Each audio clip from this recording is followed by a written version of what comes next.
प्रिय विद्यार्थियों, हिंदी साहित्य के प्रथम प्रश्न पत्र बीए पार्ट फर्स्ट की इस ई व्याख्यान कक्षा में आपका स्वागत है, अभिनंदन है। विद्यार्थियों, हमने ये देखा है कि महाकवि नंददास अष्टछाप के प्रमुख कवियों में गिने और माने जाते हैं और इन्होंने अनन्य भाव की कृष्ण भक्ति की है। रास पंचाध्यायी और भंवर गीत इनके प्रमुख काव्य ग्रंथ हैं और इनमें से भंवर गीत का व्याख्यात्मक अध्ययन हम कर रहे हैं। मैंने आपसे पिछले व्याख्यान में बताया था कि भंवर गीत प्रसंग के माध्यम से या भ्रमर गीत प्रसंग के माध्यम से ज्ञान के स्थान पर या निर्गुण के स्थान पर रागानुगा या प्रेमा भक्ति की स्थापना इसमें की गई है और कृष्ण को अवतार मानते हुए निर्गुण निराकार की उपासना के बजाय सगुण साकार की भक्ति के महत्व का निरूपण किया गया है तर्क वितर्क के माध्यम से। सूर के यहाँ गोपियों में भावात्मकता अधिक है, लेकिन नंददास जी की गोपियाँ तो जैसे कोई पंडित शास्त्रार्थ करता है उस तरह से उद्धव के साथ तार्किक शास्त्रार्थ करती हैं। तो इसमें हमने 2 अंश पढ़ लिए थे, उनको संक्षेप में दोहराते हुए मैं आगे की व्याख्या करूँगी। एक बार दोबारा आप पीडीएफ इसी फ़ोन पर ही देख लीजिए, मैंने इसमें डाला है। ऊधो को उपदेश सुनो ब्रजनागरी, रूपशील लावण्य सबे गुण आगरी, प्रेम धुजा रस रूपिनी उपजावनी सुखपुंज, सुंदर श्याम विलासिनी न वृंदावन कुंज, सुनो ब्रजनागरी। हे ब्रज की गोपिकाओं, तुम उद्धव के संदेश को सुनो। उद्धव उन्हीं से कह रहे हैं, गोपियों से कह रहे हैं। तुम सौंदर्यमय हो, तुम शीलवती हो, तुम्हारे में सौंदर्य की आभा झलकती है और सभी प्रकार के गुणों का तुम कोश हो, आगार हो। तुम प्रेम का प्रतीक हो, जैसे ध्वजा महत्वपूर्ण होती है, दूर से ही दिख जाती है, तो प्रेम की ध्वजा हो यानी प्रेम का प्रतीक हो। और प्रेम भी कैसा, उच्च स्तरीय प्रेम का प्रतीक हो। रस रूपिणी, तुम श्रृंगार और आनंद से परिपूर्ण हो। उपजावनी सुखपुंज, तुम सुख प्रदान करने वाली हो, तुम्हारा दर्शन सुख देता है। सुंदर श्याम विलासिनी न वृंदावन कुंज, और इस वृंदावन में जो कि नित्य धाम है और वे कुंज जो कि नित्य कुंज हैं, नित्य किशोर श्री कृष्ण और नित्य किशोरी श्री राधिका के साथ तुम विलास करती हो, रास रचाती हो, श्री कृष्ण के साथ निवास करने वाली हो और श्री कृष्ण भी तुम पर मुग्ध हैं। सुनो ब्रजनागरी, हे ब्रज की गोपिकाओं, तुम मेरा संदेश सुनो। कहो श्याम संदेश एक, श्री कृष्ण ने मेरे साथ एक संदेश भेजा है। और एक का मैंने बताया था, यहाँ जैसे एक शब्द के माध्यम से वो कह रहे हैं कि बहुत महत्वपूर्ण संदेश है ना, और मैं ही अकेला उस संदेश को ला सकता हूँ। मैं तुम पे लायो, मैं तुम्हारे लिए वह संदेश लेकर आया हूँ। कहन समय संकेत कहूँ अवसर नहीं पायो, लेकिन मैं कहाँ तुम्हें वह संदेश कहूँ, मुझे मौका ही नहीं मिला, अवसर नहीं मिला और न मुझे वह स्थान मिला कि जहाँ मैं तुम्हें श्री कृष्ण का वह संदेश कह सकूं।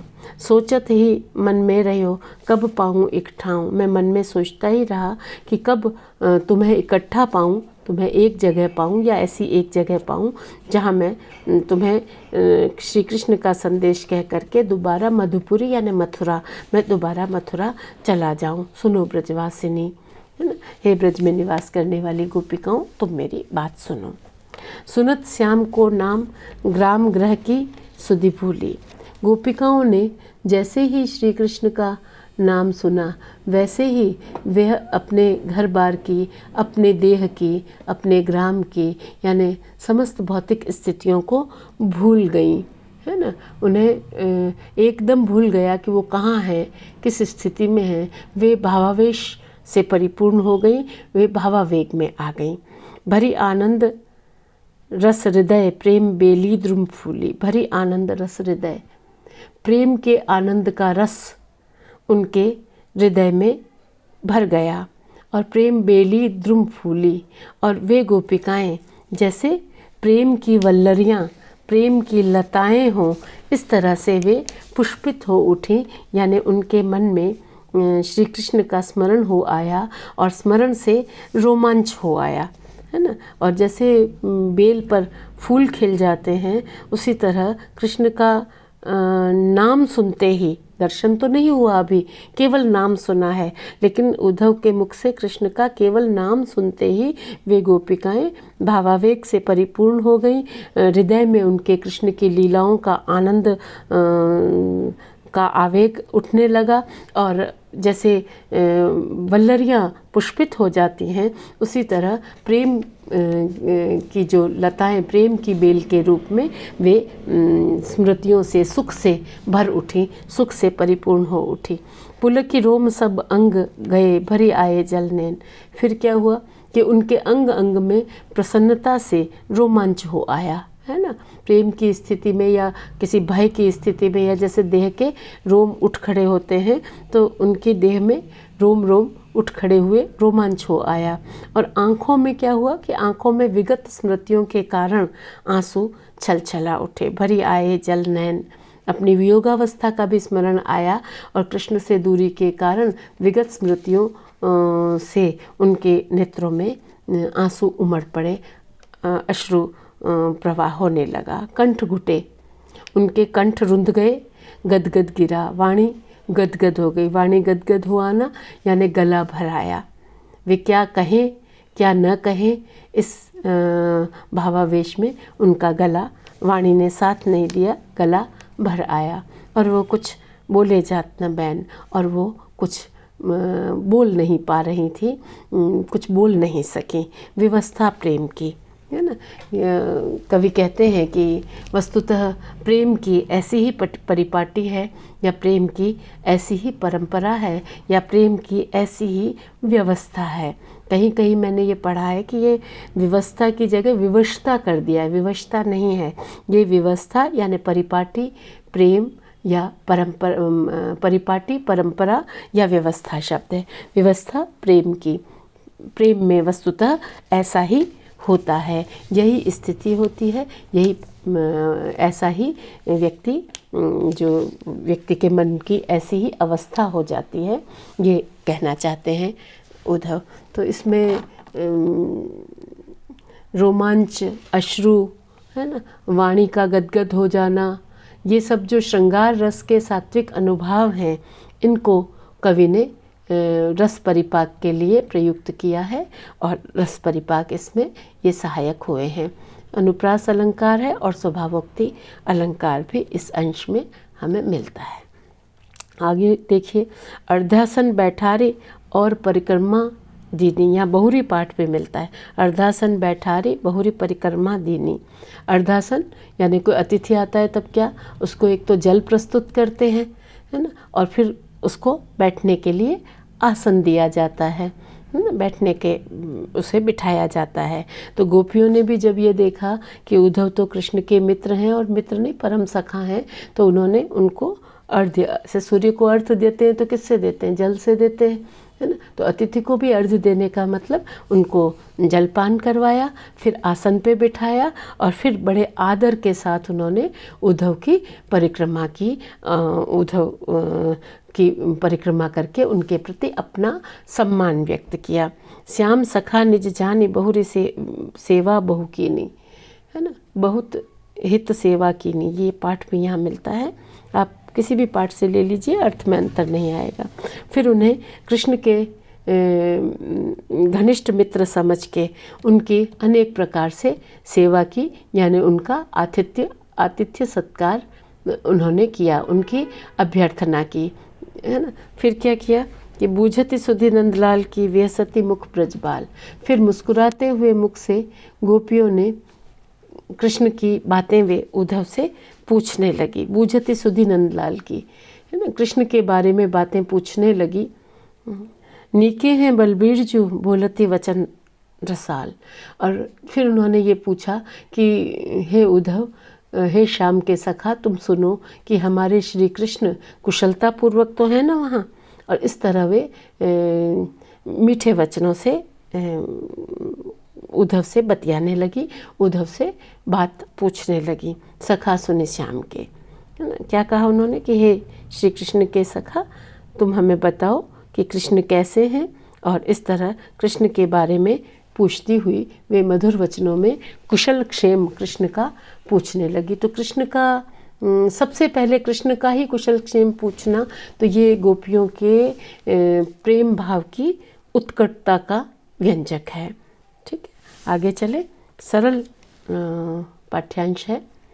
कुशल श्याम अरुराम, कुशल संगी सब उनके, जदुकुल, जतु नहीं है जदु है, जदुकुल सगरे कुशल, परम आनंद सबन के, बूझति ब्रज कुशलात को हों आयो तुम तीर, मिलहे थोड़े ध्योस में जन जिय हो अधीर, सुनो ब्रजवासिनी। क्या कहने लगे उद्धव, देखिए इसको। कुशल श्याम अरुराम, उन्होंने उत्तर दिया उद्धव ने। संवाद के रूप में ये काव्य लिखा गया है। तो संवाद है, एक कथन उद्धव का, एक कथन गोपिकाओं का। उद्धव ने उत्तर दिया कि हे ब्रजबालाओं सुनो, कृष्ण तुम्हारे श्री कृष्ण और राम माने बलराम, कृष्ण के भाई बलराम, और उसके साथ ही उनके जो भी संगी साथी हैं वे सभी सकुशल हैं। जदुकुल सगरे कुशल, है ना। यदुवंश में सभी कुशल हैं, सभी बड़े आनंद में हैं। बूझत ब्रज कुशलात को हूँ आयो तुम तीर, मैं तुम लोगों के पास ब्रज का कुशल मंगल पूछने आया हूँ। कृष्ण ने मुझे तुम्हारा कुशल मंगल जानने, ब्रज का कुशल मंगल जानने के लिए भेजा है। मिली हैं थोड़े ध्योस में जन जिय हो अधीर, है ना। तुम्हारा कुशल जानने के लिए, ब्रजमंडल का कुशल जानने के लिए, कुशल क्षेम जानने के लिए मैं यमुना के इस पार आया हूँ। मिली हैं थोड़े ध्योस में जन जिय हो अधीर, श्री कृष्ण तुम्हें थोड़े ही दिनों में मिलेंगे, तुम अपने जी में व्याकुल न हो, व्याकुल न रहो, सुनो ब्रजवासिनी। तो प्रारंभ में तो बड़ा आतिथ्य सत्कार गोपियों ने किया और उद्धव ने भी बड़े प्रेमपूर्ण तरीके से अपनी बात प्रारंभ की। अब उद्धव अपने मूल मंतव्य पे आ गए, है ना। उससे पहले देखिए एक अंश और है गोपिकाओं की स्थिति को बताता हुआ। सुनि मोहन संदेश रूप सुमिरन वे आयो, श्री कृष्ण का नाम सुनते ही या श्री कृष्ण ने कुशलता पूछने के लिए भेजा है, ऐसा सुनते ही गोपिकाओं को कृष्ण के मोहन, मोहन शब्द का मतलब क्या है, जो मोह ले, है ना, मोहन, है ना, जो मोह ले वही मोहन। तो श्री कृष्ण के संदेश को या श्री कृष्ण ने कुशल जानने के लिए भेजा है, ये सुनते ही गोपिकाओं को कृष्ण के सौंदर्य का, कृष्ण के स्वरूप का स्मरण हो आया, मनमोहन रूप का स्मरण हो आया। पुलकित आनन अंग, पुलकित आनन अलक अंग आवेश जनायो। फिर क्या हुआ कि पुलकित आनन, श्री कृष्ण की याद से उनका मुखमंडल खिल उठा। पुलकित आनन अलक, और अलके भी, है ना, अलके बालों को कहते हैं। पुलकित आनन अलक अंग आवेश जनायो, और उनके अंग प्रत्यंगों से उनके मुख कमल के समान खिल उठे, है ना, और उनके अंग अंग में प्रेम की उमंग उठने लगी। अंग आवेश जनायो यानी प्रेम का आवेश उनके अंग प्रत्यंगों में उभरने लगा। विवल है धरनी परी ब्रज वनिता मुरझाई, दे जल छीट प्रबोध ही ऊधो बात बनाई। विवल वे धरनी परी, और फिर वे गोपिकाएं एक बार तो प्रेम से आवेशित हुई और फिर व्याकुल होकर के भूमि पर गिर पड़ी, और मानो वे उस समय, जैसे पहले क्या कहा था कि प्रेम बेली द्रुम फूली, पहले तो कृष्ण का नाम सुनते ही वो बहुत प्रसन्न हुई, लेकिन फिर जब उनको विरह की अवस्था का ज्ञान हुआ तो विवल वे धरनी पड़ी।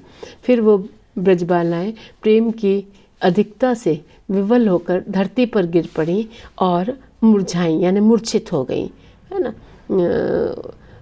दे जल छींट प्रबोध ही ऊधो बात बनाई, सुनो ब्रजवासिनी। उद्धव तब प्रिय वचन कह करके पानी के छींटे से उनको गोपिकाओं को की मूर्छा को दूर करने का प्रयत्न करने लगे। प्रबोधन का 2-3 अर्थ यहाँ हम ले सकते हैं। दे जल छींट प्रबोधही, एक तो जो मूर्छित हो गई थी गोपिकाएं, उन पर पानी के छींटे डालकर उनकी मूर्छा को दूर करने का उपचार करने लगे। दूसरा ये कि वो उनको समझाने लगे, उद्धव गोपिकाओं को समझाने लगे। और तीसरा ये अर्थ है कि उद्धव गोपिकाओं को उपदेश देने लगे, अपनी बात कहने लगे, है ना। अब उद्धव को लगा, सुनो ब्रजवासिनी, उद्धव को लगा कि अब सही समय है, अब अपनी बात कह देनी चाहिए, है ना। अब कृष्ण ने जो जिस काम के लिए भेजा है कि योग साधना का संदेश उद्धव उनको दे, तो वो संदेश देना प्रारंभ कर देना चाहिए। मौका देख करके, सही अवसर देख करके उद्धव ने अपनी बात प्रारंभ की। वे तुम ते नहीं दूर, ज्ञान की आँखिन देखो, अखिल विश्व भरपूरी रूप सब उन्हीं बिसेखो, लोह दारू पाषाण में जल थल मही आकाश, सचर अचर बरतत सबे ज्योति ब्रह्म प्रकाश, सुनो ब्रजवासिनी। गोपिकाएं तो कृष्ण के प्रति अनन्य प्रेम रखती हैं, है ना। वे निर्गुण की उपासिका नहीं हैं, वे योग की साधिका नहीं हैं, लेकिन उद्धव तो योग के गर्व से, अहंकार से परिपूर्ण थे, तो उन्होंने कहना शुरू किया कि वे तुम ते नहीं दूर, ज्ञान की आँखिन देखो, कि वे तुम्हारे प्रिय कृष्ण तुमसे दूर नहीं हैं। वे दूर कहाँ हैं, वे तो तुम्हारे निकट ही हैं। केवल तुम अपने ज्ञान की दृष्टि से उनको देखो, यानी तुम अपने ज्ञान को जागृत करो। तुम ज्ञान के माध्यम से देखोगी तो श्री कृष्ण, तुम भावनाओं के माध्यम से देख रही हो, इसलिए कृष्ण तुम्हें दूर लगते हैं। तुम ज्ञान के माध्यम से, ज्ञान की आँखों से देखोगी, ज्ञान नेत्रों से देखोगी, ज्ञान चक्षुओं से देखोगी, तो वे कृष्ण तुमसे दूर नहीं हैं, है ना। अखिल विश्व भरपूरी रूप सब उन्हीं विसेखो। क्या कहते हैं उद्धव कि इस अखिल विश्व में, यानी समग्र ब्रह्मांड में उन्हीं का रूप समाया हुआ है, उन्हीं का रूप पूर्ण रूप से, विशेष रूप से उन्हीं का रूप इस पूरे विश्व में, ब्रह्मांड में समाया हुआ है। अखिल विश्व भरपूरी रूप सब उन्हीं विसेखो। जहाँ कहीं भी इस समग्र विश्व में रूप है, वो सारा रूप जो है, वो विशिष्ट रूप जो है, वो कृष्ण का ही रूप है जो यहाँ समाया हुआ है, ब्रह्म का स्वरूप है जो ब्रह्मांड में समाया हुआ है। कृष्ण का जो निर्गुण स्वरूप है उसकी बात कर रहे हैं ये, कि जो योग से पाया जा सकता है ना, जो ब्रह्म जिसको कहा जा सकता है, वो सब में समाया हुआ है। लौह दारू लकड़ी, है ना, पाषाण पत्थर, लौह दारू पाषाण में जल थल मही आकाश, है ना, लोहे में, काष्ठ में, पत्थर में, जल में, थल में, आकाश में, पृथ्वी में, है ना। सचर अचर बरतत सबे, सचर अचर यानी जड़ और चेतन दोनों में, है, सभी पदार्थों में, कहने का मतलब है सभी पदार्थों में कृष्ण रूप जो ब्रह्म है, उनकी ज्योति का प्रकाश रमा हुआ है या छाया हुआ है। तो पहली बार उद्धव ने ब्रह्म शब्द का यहाँ प्रयोग किया है और आगे उसका उन्होंने विस्तार किया है ना। अचर जड़ सचर चेतन, जड़ चेतन में और समग्र ब्रह्मांड में बरतत सबे ब्रह्म ज्योति प्रकाश, ब्रह्म की ज्योति ही जागृत है, ब्रह्म ही इन सब में रमाया हुआ है या छाया हुआ है, और ब्रह्म की ज्योति का प्रकाश ही इस समग्र सृष्टि में है। तो यहाँ जो सर्व खल्व इदम ब्रह्म, ये जो सिद्धांत है, इसकी छाया यहाँ हमारे को देखने को मिलती है ना। सर्व खल्विदम ब्रह्म, सारा जो संसृष्टि है उसमें ब्रह्म है, ब्रह्म समाया हुआ है। अब गोपियाँ क्या जवाब देती हैं उसको देखिए आप। पहले तो गोपियाँ बड़ी सरलता से बात करती हैं, लेकिन जैसे जैसे उद्धव तार्किकता पर आते हैं, गोपिकाएं भी तार्किकता पर आने लग जाती हैं। वे तुम ते, ये तो हो गया। अगला देखिए, कौन ब्रह्म की ज्योति ज्ञान कासो कहो ऊधो, हमरे सुंदर श्याम प्रेम को मार्ग सूधो, नैन बैन श्रुति नासिका मोहन रूप लखाई, सुधि बुद्धि सब मुरली हरि प्रेम ठगोरी लाई, सखा सुनि श्याम के। कौन ब्रह्म की ज्योति? गोपियाँ एकदम गुस्से में आवेश में आ जाती हैं कि हे श्याम के मित्र सुनो, तुम ये क्या कहते हो? कौन ब्रह्म की ज्योति का स्वरूप है? ये ज्ञान तुम किसको सिखा रहे हो? ज्ञान कासों कहो उद्धव। हे उद्धव, तुम हमें ये ज्ञान क्यों सिखा रहे हो? ब्रह्म की ज्योति कहाँ है, कैसी है, कौन सी है? हमरे सुंदर श्याम प्रेम को मार्ग सुधो। हमें ये जो कठिन मार्ग हैं साधना के, इनके बारे में मत बताओ। हम तो श्री कृष्ण के, सुंदर श्री कृष्ण के प्रेम में डूबी हुई हैं, और हमारे लिए तो जो ये प्रेम का, जो प्रेमा भक्ति का मार्ग है, ये ही सरल और सीधा मार्ग है। योग और ज्ञान का जटिल और टेढ़ा पंथ, टेढ़ा मार्ग हमें मत दिखाओ, है ना। घनानंद लिखते हैं, अति सूधो स्नेह को मार्ग है, जहाँ नेकु सयानप बांक नहीं, जहाँ सांचे चले तजी आपन पोजिज के कपटी जे निशांक नहीं। घन आनंद प्यारे सुजान सुनो, यहाँ एक ते दूसरों आंक नहीं। तुम कौन दुपाटी पढ़े हो लला, मन लेहु पे देहु छटांक नहीं, है ना।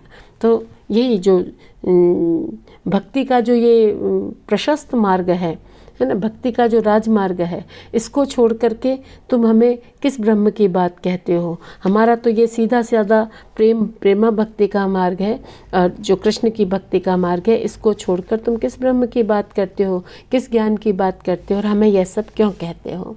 फिर क्या कहती है गोपियाँ? नैन बैन श्रुति नासिका मोहन रूप लखाई, कि हमने तो श्री कृष्ण के नयन, वचन, कान, नाक आदि मोहक रूप को देखा है ना। श्री कृष्ण ने तो अपना हमें सुंदर रूप दिखाया है। उनके सुंदर नेत्र हैं, सुंदर वाणी है, उनका जो पुष्पित प्रफुल्लित कमल जैसा उनका मुखमंडल है, वो सब हमने देखा है ना। श्री कृष्ण ने, मनमोहन कृष्ण ने अपना स्वरूप हमें दिखाया है।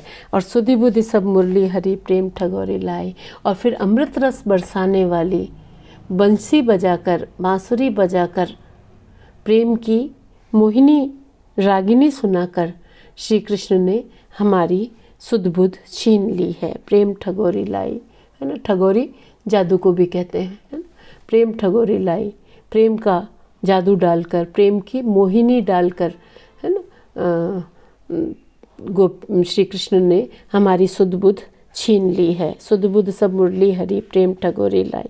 पहले तो कृष्ण का मोहक रूप हमें दिखा, जिस पर हम मुग्ध हुई, और उसके बाद बची खुची जो हमारी सुध बुध थी, है ना, वो बांसुरी ने हर ली। और इस तरह प्रेम का जादू, श्री कृष्ण के प्रेम वंशी का जादू, श्री कृष्ण के प्रेम का मोहक जादू हम पर चल गया, और बांसुरी ने हमारी सारी सुध बुध छीन ली है।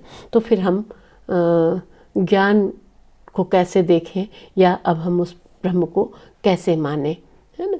तो ये इस तरह से गोपिकाएं सरलता से, जैसा उद्धव उनको बात कहते हैं, उसी तरीके से वे उद्धव की बातों का खंडन करती हुई चलती हैं। अब उद्धव आ जाते हैं शास्त्रार्थ पर।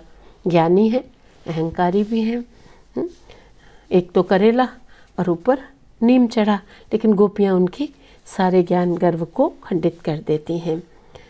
यह सब सगुण उपाधि रूप निर्गुण है उनको, निर्विकार निर्लेप लगत नहीं तीनों गुण को।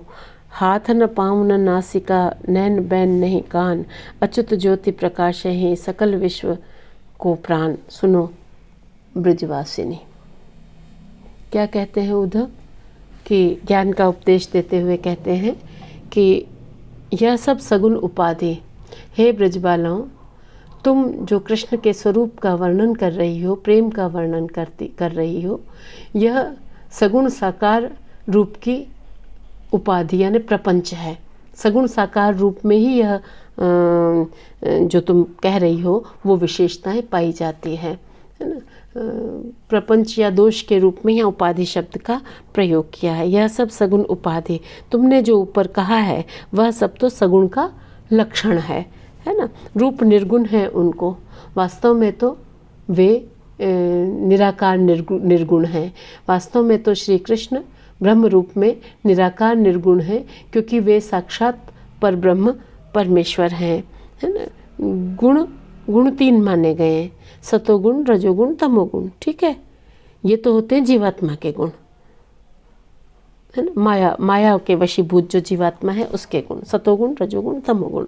और जो परमात्मा है उसमें ये तीनों गुण नहीं होते, उसमें सत, चित्त और आनंद, ये तीन गुण होते हैं। सच्चिदानंद, सत, चित्त और आनंद, ये माने जाते हैं। तो यहाँ ये कहा है कि निर्विकार निर्लेप लगत नहीं तीनों गुण को, क्योंकि ब्रह्म के रूप में तो वे कृष्ण या जो ब्रह्म है वह साक्षात परमेश्वर है, और वो निर्विकार यानी विकारों से रहित है ना। निर्लिप्त यानी किसी में आसक्त नहीं है, लगाव से रहित है ना, आसक्ति से रहित है। विकार यानी ये लोभ, माया, मोह, क्रोध, ये सब विकार माने गए हैं मन के, तो वो इन सब विकारों से रहित है और निर्लिप्त है ना। उन्हें किसी प्रकार का विकार नहीं है और वो रूप नहीं बदलते, है ना, न वे रूप बदलते हैं। लगत नहीं तीनों गुण को, और सत, रज और तम तीनों गुण जो जीवात्मा को प्रभावित करते हैं वे उनको प्रभावित नहीं करते हैं। हाथ न पाँव न नासिका, नैन बैन नहीं कान। क्या कहते हैं कि सच्चाई तो यह है कि पर ब्रह्म के न हाथ है, न पाँव है, न नाक है, न कान है, न आँख है, और न ही वाणी है। हाथ पाँव न नासिका, नैन बैन नहीं कान, वो इंद्रियों से रहित है, इंद्रियातीत है ना। अच्युत ज्योति प्रकाश ही सकल विश्व को प्राण, वे तो समस्त विश्व का केंद्र हैं, समस्त संसार का केंद्र हैं। वे कभी नष्ट या मंद नहीं होने वाली ज्योति से प्रकाशित हैं। वे समस्त विश्व के प्राण तत्व हैं। अच्युत ज्योति प्रकाश ही, अच्युत माने जो कभी धीमी नहीं होती, मंद नहीं होती या नष्ट नहीं होती, या जो कभी अपने स्थान से नहीं हटती, ऐसे ज्योति से वे प्रकाशित हैं और समग्र विश्व के वे प्राण हैं। तो उद्धव उनको समझाते हैं कि जो असली साधना है वह ब्रह्म की साधना ही है, और सगुण को छोड़ करके तुम निर्गुण की उपासना करो, क्योंकि निर्गुण के आधार पर तुम्हें लगेगा कि श्री कृष्ण तुम्हारे पास ही हैं, तुम्हारे घट में ही हैं, तुम्हारे भीतर ही हैं। तो इस तरह वे गोपिकाओं को उपदेश देते हैं। बच्चों, लेक्चर बहुत लंबा हो रहा है, इसको यहीं ख़त्म करती हूँ, है ना। अगला प्रसंग जो है अगले व्याख्यान में देखेंगे। आप सभी का बहुत बहुत धन्यवाद।